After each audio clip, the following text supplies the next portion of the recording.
as nossas Bíblias, em dois textos muito conhecidos. O primeiro deles é o Salmo 91. Eu acredito que a maioria dos irmãos sabem decorado, né? Até pessoas que não conhecem o Evangelho, né? Conhecem esse salmo e estão com ele aberto, né? Muitas vezes na sua casa, no seu estabelecimento, como se aquele amuleto, né? Que muitas vezes a palavra de Deus é feita, pudesse influenciar em alguma coisa, né? E nós sabemos que a palavra de Deus aberta, lida e vivida tem muita influência nas nossas vidas, mas empoeirada e não lida, né? É apenas um livro ali pegando poeira. Mas é um salmo muito conhecido, né? Que diz o seguinte: aquele que habita no esconderijo do Altíssimo, a sombra do Onipotente descansará. Somente o verso primeiro, né? Aquele que habita no esconderijo do Altíssimo descansará à sombra do Onipotente. E que esconderijo é esse? Né? Que sombra é essa? Né? Um dia de oração, né? Muitos aqui estão cansados, né? Muita gente, quem não está cansado, conhece alguém que está, não é verdade? Então, olhando para esse cenário de pandemia se aproximando novamente, outra onda, né? E aí vem também ao coração da igreja um temor, né? Quantos agora serão levados? O que está acontecendo? E agora? Será que vai fechar? Será que vai morrer? Será que, né? Será que vamos ter que suspender tudo novamente? E todas essas questões, né, geram um cansaço, um peso, uma preocupação, né, na vida de todas as pessoas, fora outros assuntos, né, outros temas particulares, né, cada um no seu particular, na sua casa, né, entre esposa e marido, entre filhos e mães e pais, seus particulares também geram algum desgaste, algum tipo de cansaço, né? E o salmista vem e nos joga, né?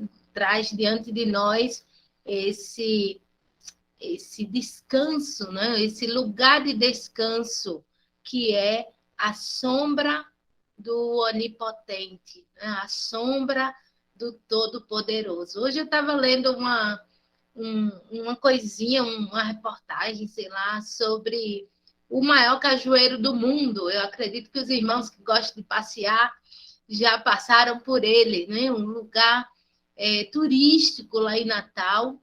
Nós não conhecemos ainda esse cajueiro, né? Nós não andamos passeando por aí, mas conta a história do cajueiro, que o homem que o plantou há não sei quantos anos atrás, acho que em 1960 por aí, ele morreu à sombra desse cajueiro.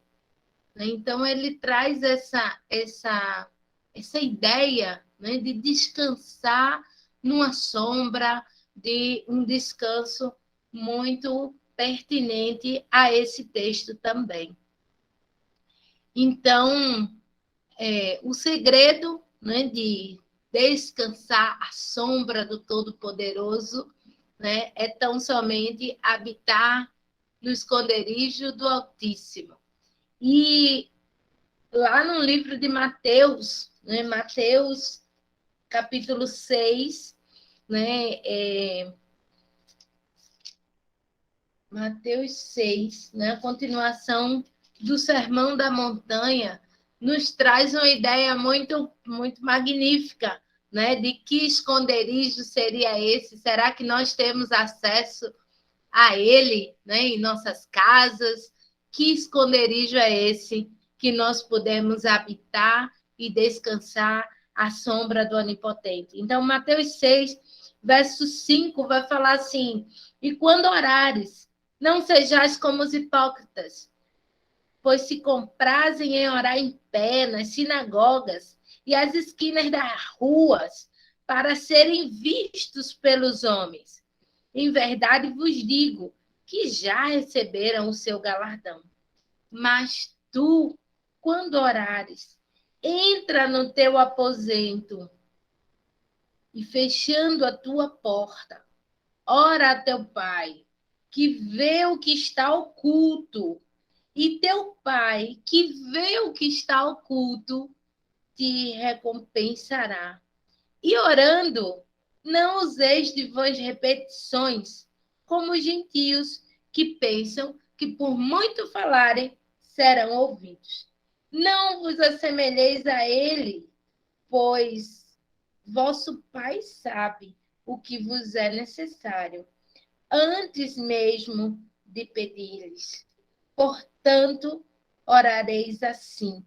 E assim o Senhor Jesus inicia a oração dominical, né, ensinando aí com tanta riqueza cada frase, né, detalhes muito importantes de como nós devemos nos apresentar em oração. Gente, nesse tempo onde as coisas da vida, né, estão tão em alta, oração caiu de moda. Né? Caiu de moda de um jeito que nós podemos ver a ausência, né? Uma ausência terrível nos cultos de oração, nas reuniões, não só nos cultos oficiais, mas se a gente vai promover uma reunião, um encontro, falar assim, gente, vamos fazer um piquenique, né? E aí enche. Vamos fazer um luau, fica lotado. Vamos fazer uma reunião de oração. E aí você vê que o interesse, né, dos crentes, o nosso interesse muitas vezes não é o mesmo. E assim, por que nós precisamos orar se o próprio Cristo, né, fala assim, não useis de vãs repetições, né, porque os gentios pensam que por muito falar serão ouvidos. O Pai já sabe o que vos é necessário antes mesmo de pedir. Gente, nós temos um Deus que já sabe, né? Mas ele deseja que nós estejamos diante dele, buscando a sua face, em comunhão com ele, buscando enquanto se pode achar. Então, é o que a palavra de Deus nos diz também, né? Invocai-o enquanto ele está perto. Então, não vamos deixar, né, que a oração caia de moda em nossas vidas e nem mesmo buscar a oração somente quando o aperto vier. Né? É muito fácil, a gente lembra logo, né, na hora do aperto, na hora da agonia, da crise financeira, da doença, do menino que caiu, do menino que ficou doente, de tantas situações, né, de vizinhos, de situação do bairro, de calamidades. Vamos orar. Mas não é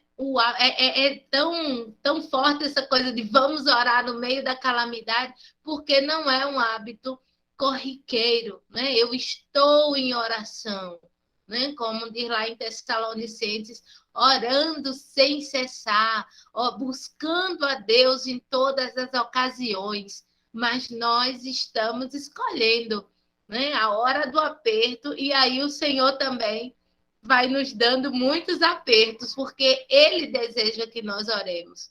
Então, que o nosso esconderijo, né, seja o que está escrito lá em Mateus 6, né? Entrar no nosso quarto, fechar a porta do aposento e falar com Deus que te vê e que conhece o que está oculto, né? Tem coisas aqui que só Deus sabe, né? Só Deus sabe a meu respeito, só Deus sabe sobre Eurico, né? Tá tão próximo, mas tem coisas que só Deus sabe. Quanto mais outros irmãos, cada um na sua residência, cada um na sua família, só Deus sabe. E é Ele mesmo que diz assim: entra fechando a tua porta, fala com teu pai. E o que te vê, e o que vê o que está em oculto, ele te recompensará por esse tempo. Então, não vamos abrir mão disso, irmãos. Esses dias nós estivemos aqui com algumas pessoas para capacitação da PMT e tinha um rapaz aqui da igreja, de uma outra igreja lá de Garanhuns, veio passar uns dias aqui e ele falava assim, cada 10 palavras que nós conversávamos, ele fazia assim, como é isso? O que eu preciso para ter um nível de espiritualidade maior? Né? Eu quero servir ao Senhor desse jeito e tal, todo empolgado. Ele estava muito empolgado. E aí eu falei para ele assim, menino, começa a orar, né? Começa a buscar a Deus de verdade. Né? Uma coisa que nós precisamos exercitar, conversar com esse rapaz me trouxe à mente, é que é muito fácil nós olharmos para a vida do outro. Né? Ah, fulano está precisando de oração. Vixe, Júnior está precisando de oração, tem que orar por ele. Né? E se Eurico faz uma coisa que ofende, que me ofende e que está errado, ah, meu filho, você está errado. Não é tão fácil você apontar o erro do outro. E olha que você é crente, viu? Você é crente, está todo errado. E muitas vezes nós somos tolerantes ao máximo com o nosso pecado, com a nossa maneira de nos conduzir, com o palavreado, com o comportamento geral, mas o outro é tão fácil de olhar. Né? E ali eu estava dizendo para o rapaz, olha, tira 1 hora só, 1 hora do dia, para quem ora 10 minutos, 1 hora é muito. Então começa a exercitar, passar pelo menos 1 hora diante de um Deus que te dá 24 por dia. E coloca diante dele as tuas dificuldades, os teus pecados, dê nome a cada um, dê nome ao seu pecado e o Senhor vai lhe tratando sobre essas coisas, porque é muito fácil dar nome ao pecado do outro, apontar para o outro e se indispor com a igreja toda. Né? A gente vai se indispondo por causa de situações. Olha o que fulana fez, olha o que ciclano fez. E assim vai vivendo e perdendo de estar diante do Pai que conhece o oculto do nosso coração. Né? E agora com máscaras, ninguém sabe nem se você está sorrindo ou se você está entronchando. O que é que está acontecendo atrás das máscaras. Né? E muitas vezes nós vamos seguindo a vida espiritual com máscaras também.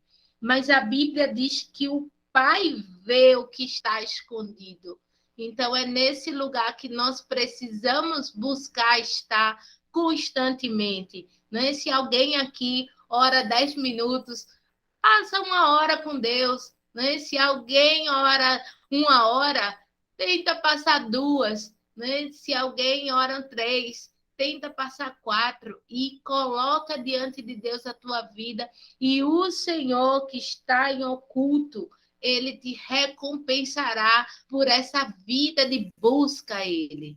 Né? Então, ele vai te recompensar principalmente com sombra para você descansar, como diz lá o Salmo 91. Então, que o Senhor, né, nos conduza a fechar o nosso quarto, a buscar momentos de oração que não tem nada a ver com esses momentos aqui online, porque neles nós não colocamos aquilo que está em oculto.